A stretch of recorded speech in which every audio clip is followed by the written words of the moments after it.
Assalamu alaikum wa rahmatullahi wa barakatuh.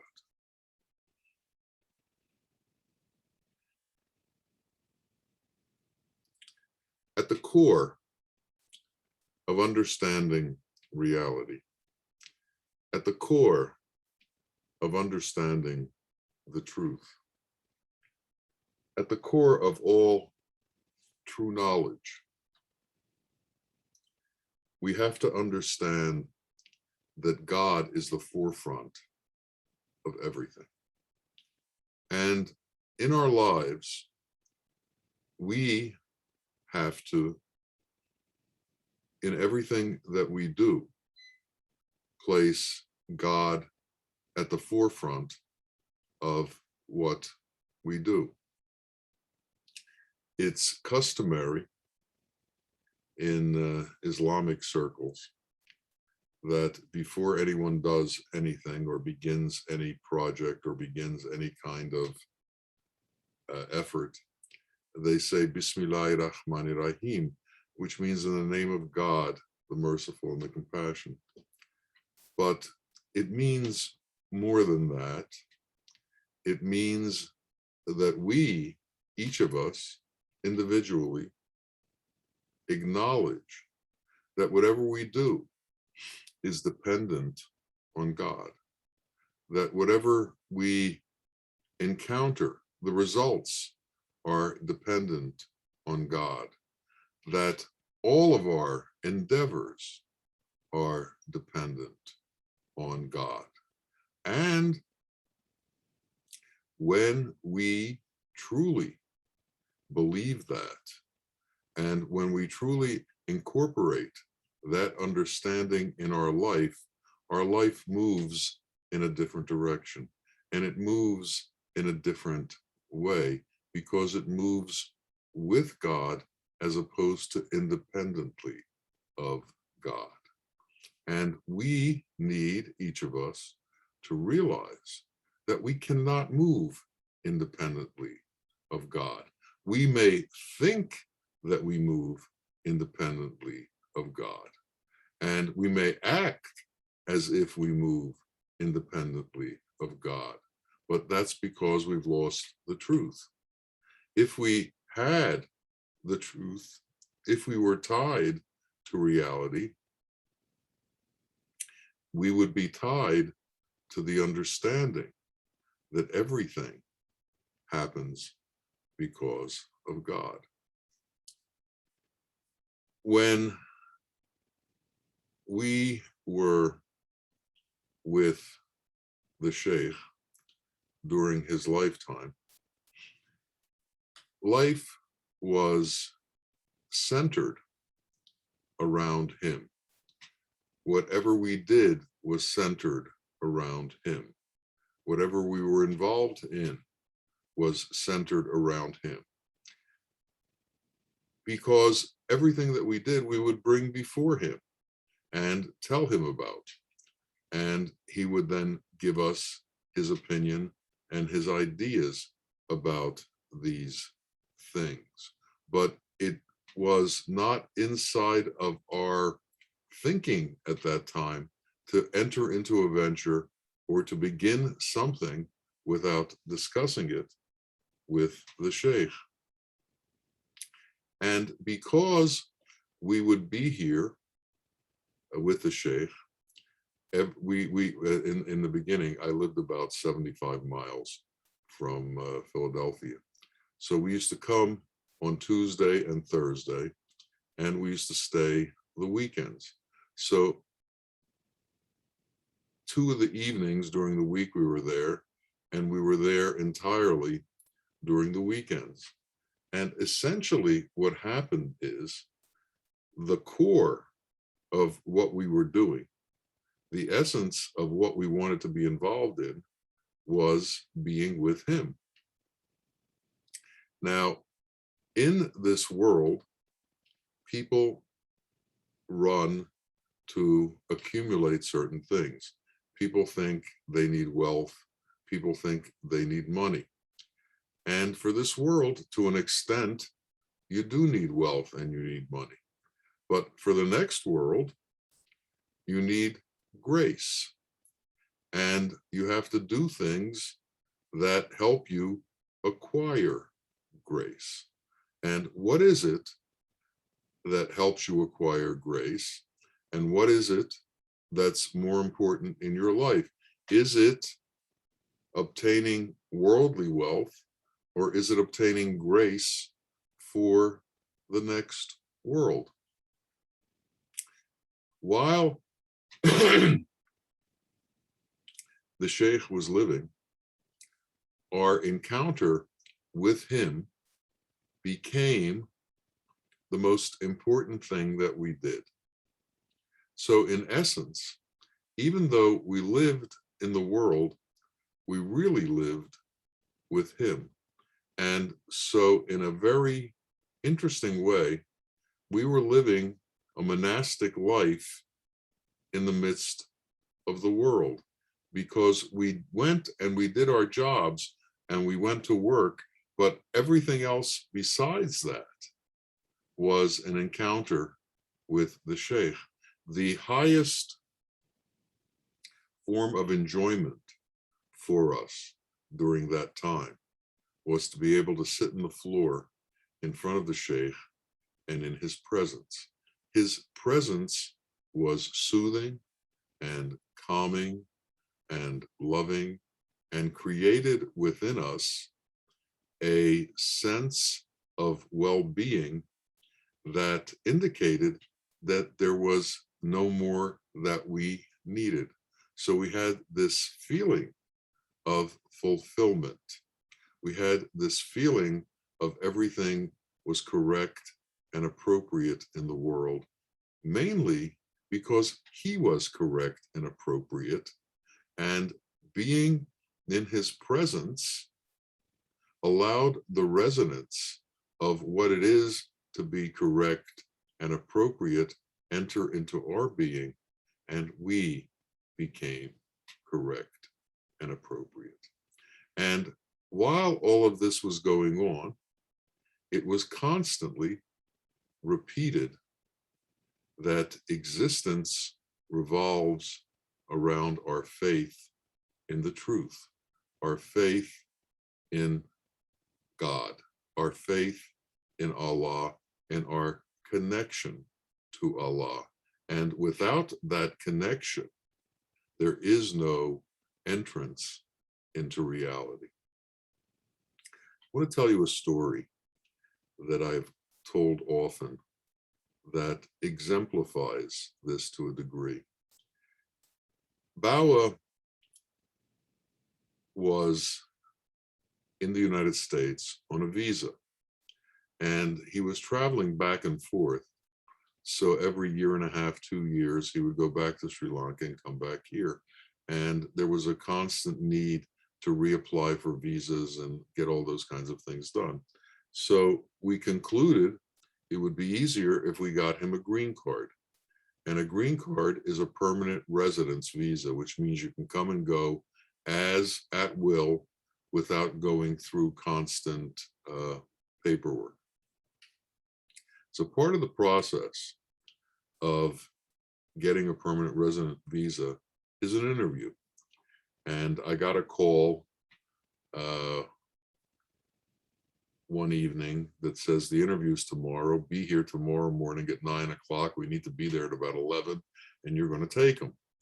So I drove down with my wife, and we picked him up along with 2 translators, and we drove over to the federal building where the interview was. And we got there, and I had brought a group of books to indicate that he was a spiritual teacher, and that these books showed that within the organization, we were actually publishing and doing things like that. And this is the reason we wanted him here, to continue to teach us. So the interviewer had a list of 20 questions that he asked Bawa one at a time. And they were all rather simple questions. and they all required yes or no answers. And Bawa answered them in Tamil, and the translator would say yes or no. And this, to get through the first 19 questions, took about 5 minutes. The 20th question was, are you now or have you ever been a member of the Communist Party? Bawa gave an answer that took at least 15 minutes. And in his explanation, he explained that he was a man of God. And his point of being in this world was to teach people about God and to keep godless ways of being out of the United States. That's why he came here, to keep communism out of the United States, because communism was a godless form of government. And he explained all this, and he explained how, because America believes in God, it has prospered.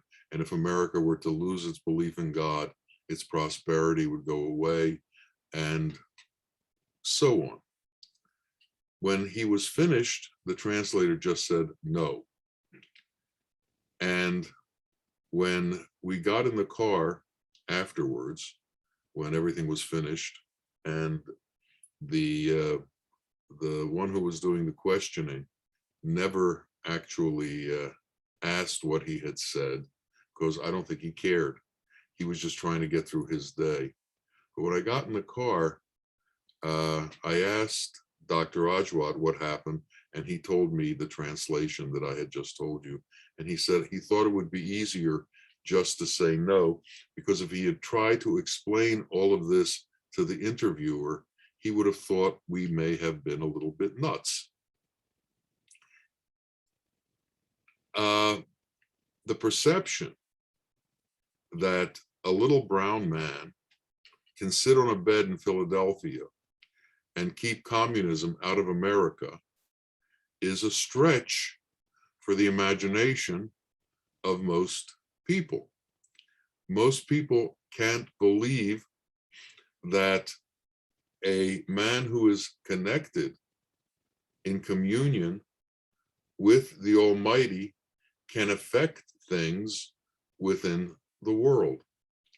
And what Bawa was trying to teach us was that, in fact, this connection to God can do more for the world than all of our armies and all of our politicians and all of our navies and all of the other things that we actually think is what's keeping us free or what's keeping us in a positive state.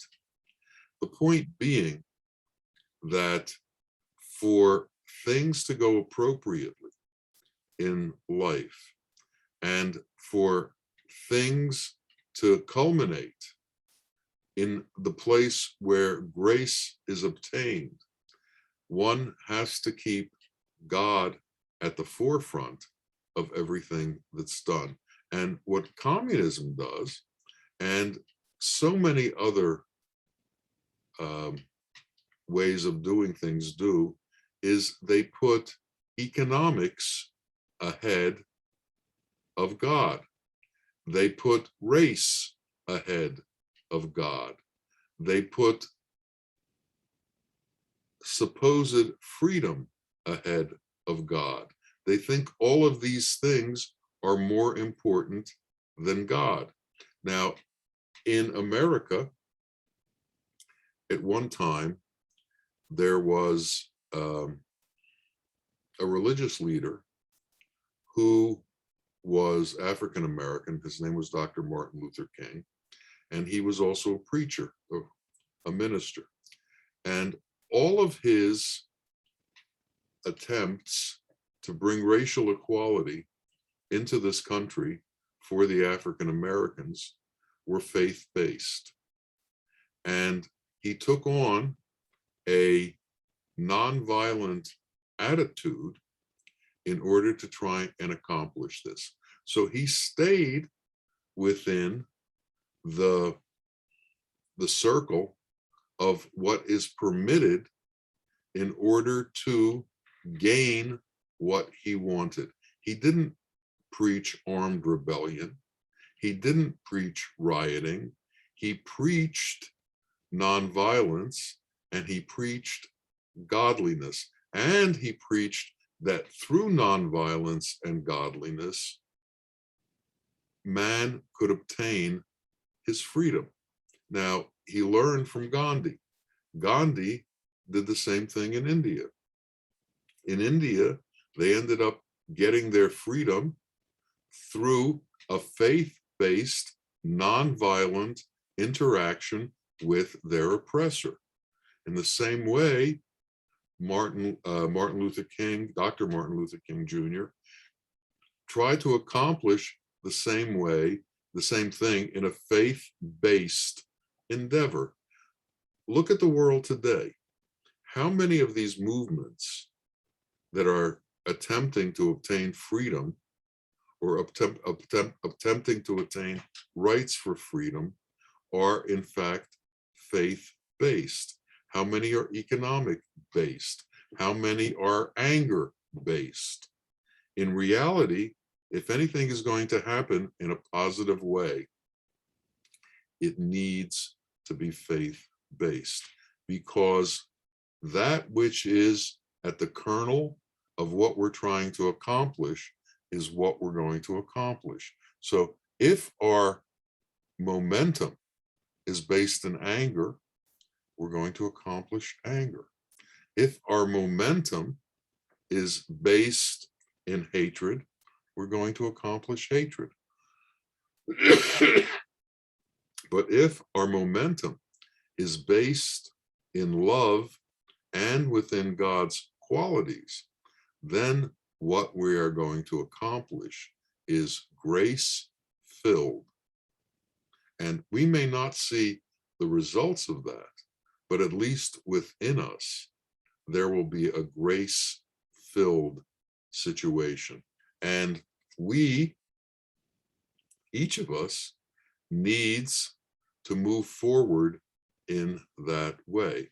So anything that we do, anything that we encounter has to be predicated on our belief system that God is the doer, and surrendering to God the doer.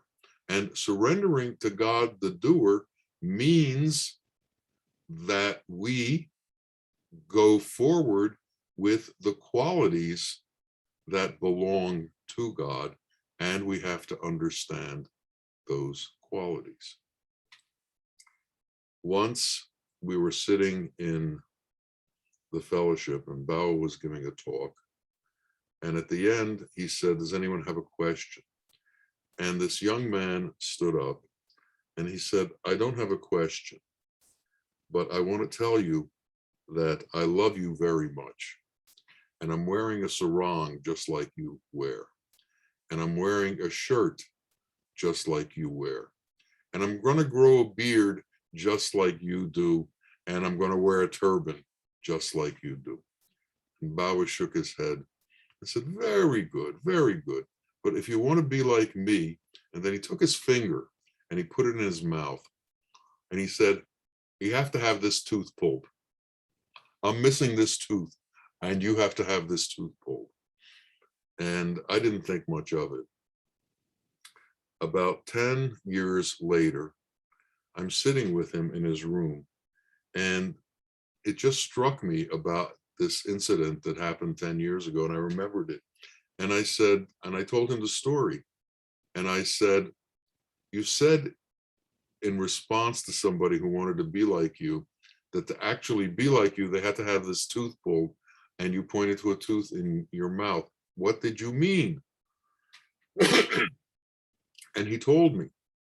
He said, "This is the tooth that is connected to the lower qualities. And as long as you have the lower qualities, you can't be like me. So the lower qualities have to be pulled out of you. And this is the tooth that's connected to them." So it had nothing to do with the tooth. It had to do with what the tooth was connected to. And again, it comes back to that same point over and over and over. All of our endeavors, everything that we do has to be done with God's qualities, not with the abhorrent qualities, the qualities that are satanic in nature. And if you can't do it that way, you can't become a purified being.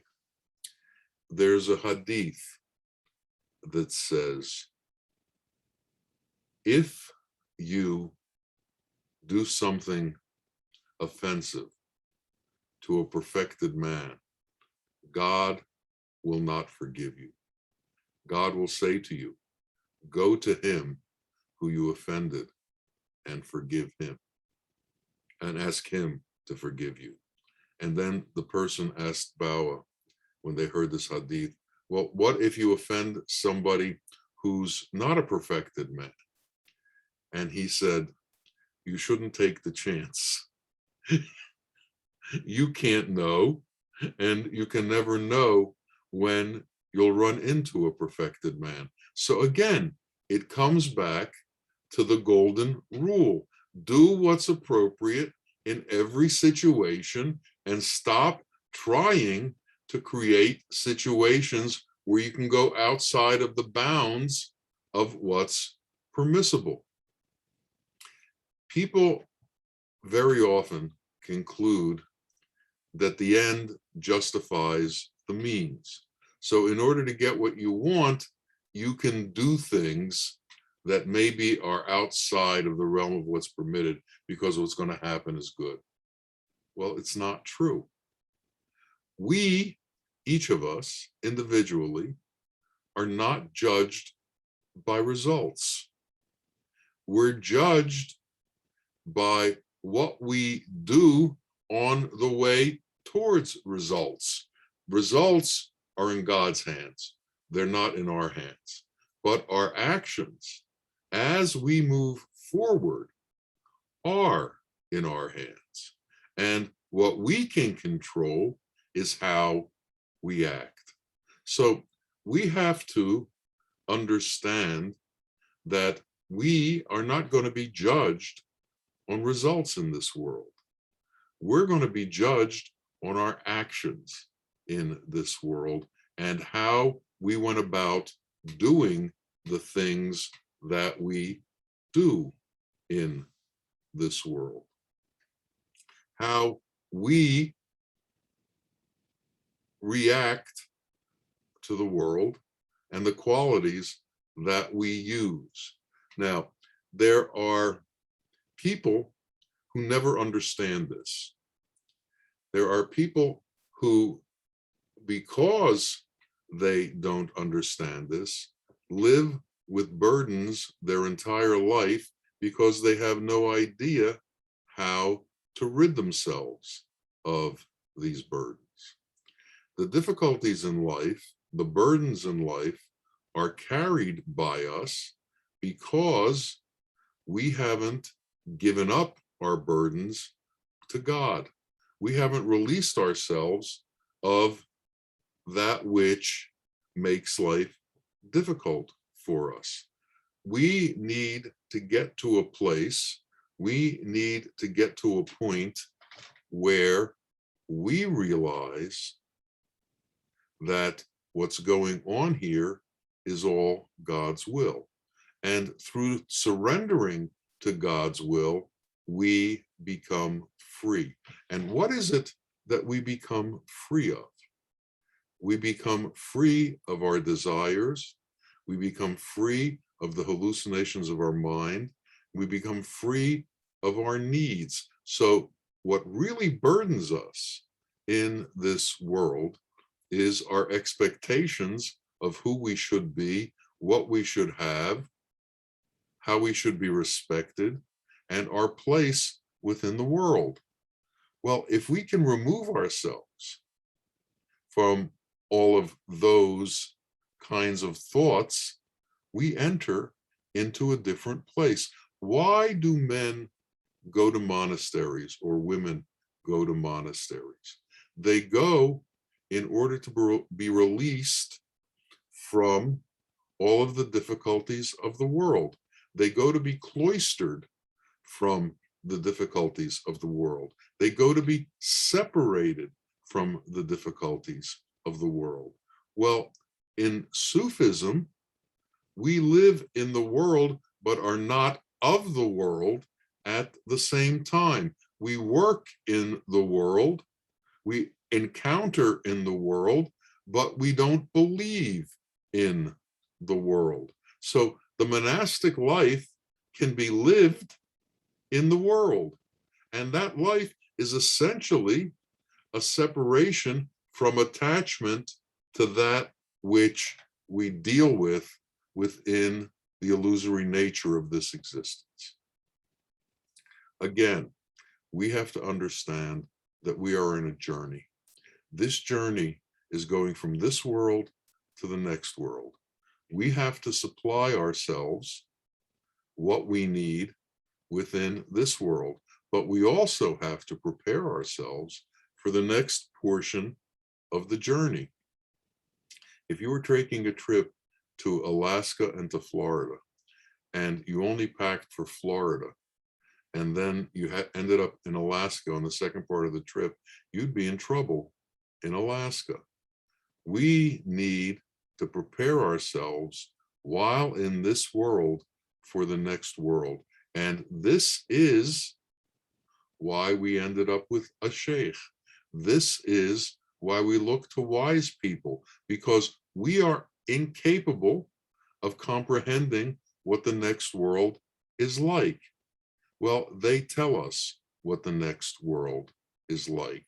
They explain to us that the kingdom of God is a light world. And from that light world, he sent into this world light beings who appeared to us as if they were humans in the same way that we are, but in fact, they are quite different. They are without the perspective of the attachment to the illusion that most men have, because their perspective is from the light world. Their perspective is from a world without form. Now, try to imagine, if you can, that if you lived in a world without form.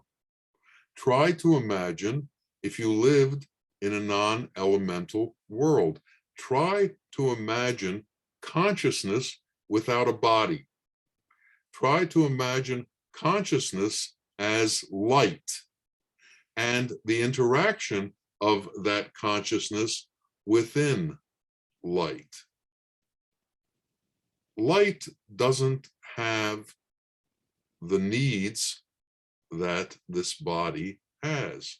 While we're in this world, we need shelter, we need food, we need companionship, we need so many things in order to make our life full. But if we were to leave this body and still exist as a ray, imagine the difference in our existence. And then imagine that that, in fact, is the reality of our existence. This is the path that we are moving towards. And this is the path that we have to prepare ourselves for. So we need to be free of all of the things that this body considers important. We need to be free of all of the things that the mind that exists within this body thinks is important for this body. We need to be free of all of the things that we think we need in order to be able to exist comfortably in this world. Now, those things, if we hold on to them, will not allow us to pass into the place where those things mean nothing. The the monetary equivalent of this world, the monetary needs of this world, buy us and sell things. They get things for us. They bring things into our being. In the next world, we won't need money. In this world, not only do we need money, we need all the things that we need to do money, to get money. Now, for some people, they don't have a bottom line as to how to obtain their wealth, how to obtain the commodities that they want in this world. And what that does is it leads to qualities that are contrary to God's qualities. And in the light world, qualities that are contrary to God's qualities can't exist, which means when this body leaves, if what is within you are qualities that can't move into the next phase, they get magnetized and pulled back into this world, and that's reincarnation. And that reincarnation happens because we aren't ready to escape the hold of the magnetism of this elemental world. So somehow we have to give up the attachments to this elemental world. We have to give up our addiction to elements. We have to give up our addiction to everything within this world. We have to become free of all of the things here. Now, that may mean we have to learn how to do with less. That may mean that we have to learn how to cope without these giant expectations that we have.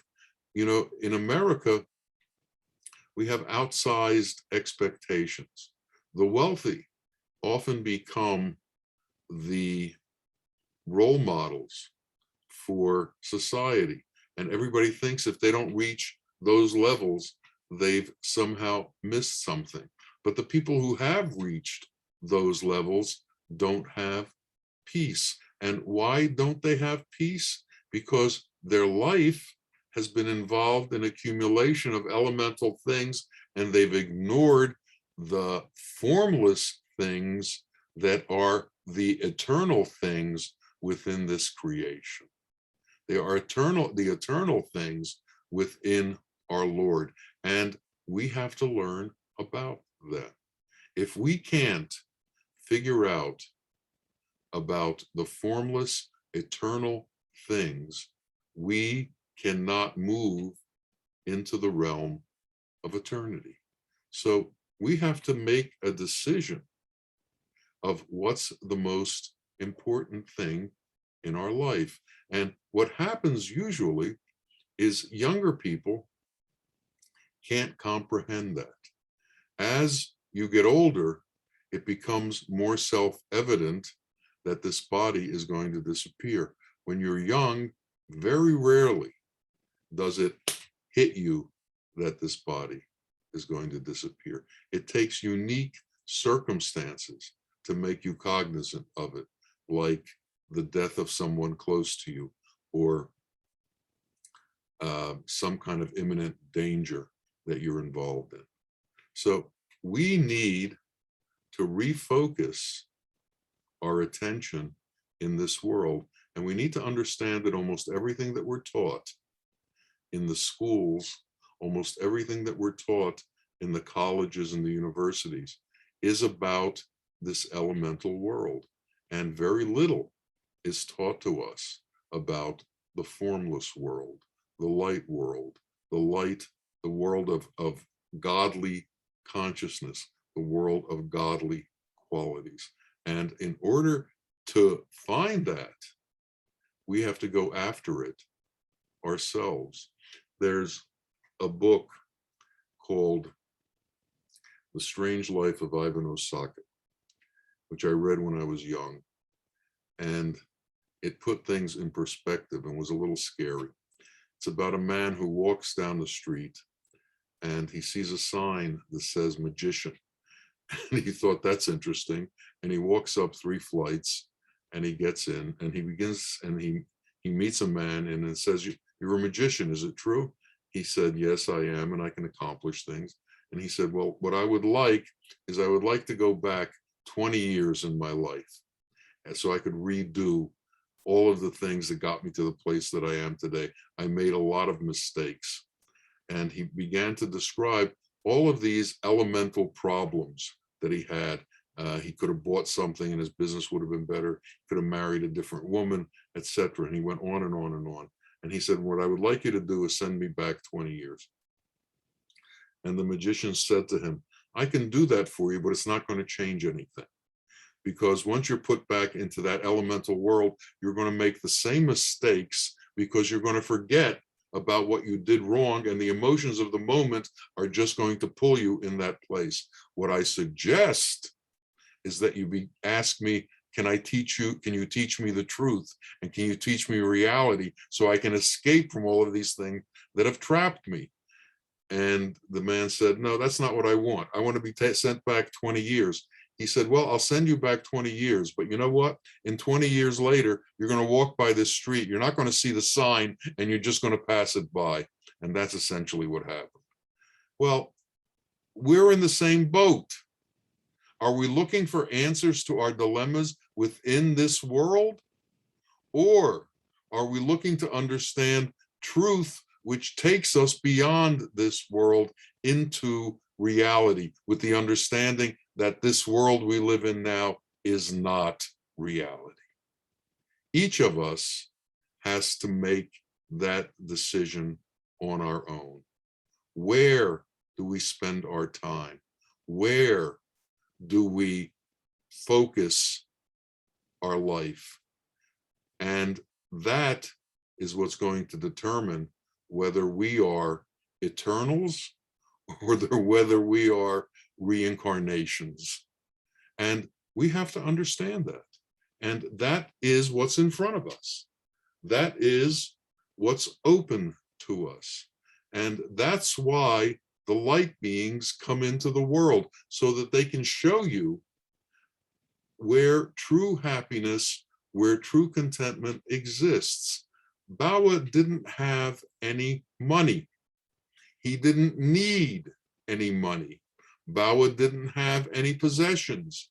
He didn't need any possessions. He was content with God. And God gave him everything that he needed.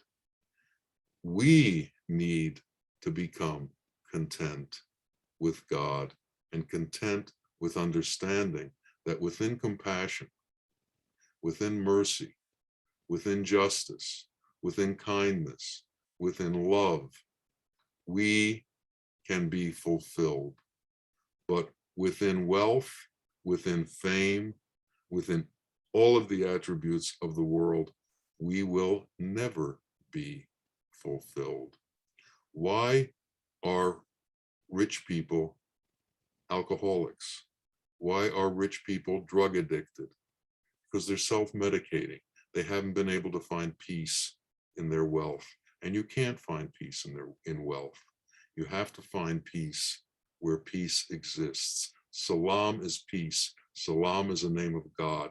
And within God, peace is found. Outside of God, peace is not found. And it's not more complicated than that. So we have to make a choice, either look for it or be content in believing that it doesn't exist. And contentment will fade from us if we believe that it doesn't exist. We will enter into sorrow, difficulty, depression when we don't believe it exists, because the cure for sorrow, difficulty, and depression are God's qualities. God's psychology is what takes us to the truth. Man's psychology means weekly sessions for the rest of your life that take you nowhere. So we need to make this choice, and we need to take this step. And it's such an easy step to take. What are we giving up besides attachments? And what are we getting? God is merciful, and he has told us that we can share in his mercy, which means we can become godlike. God is compassionate, and he's told us we can share in his compassion, so we can become godlike. God is just, and he's told us we can share in his justice, so we can become godlike. So we should pray, God, relieve us of the temptation of the need for all of these worldly things, and allow us to find the truth in your qualities and abide with you. May that happen for each and every one of us. Ameen, ameen. Ya Rabbil Alameen. Assalamu alaikum wa rahmatullahi wa barakatuh.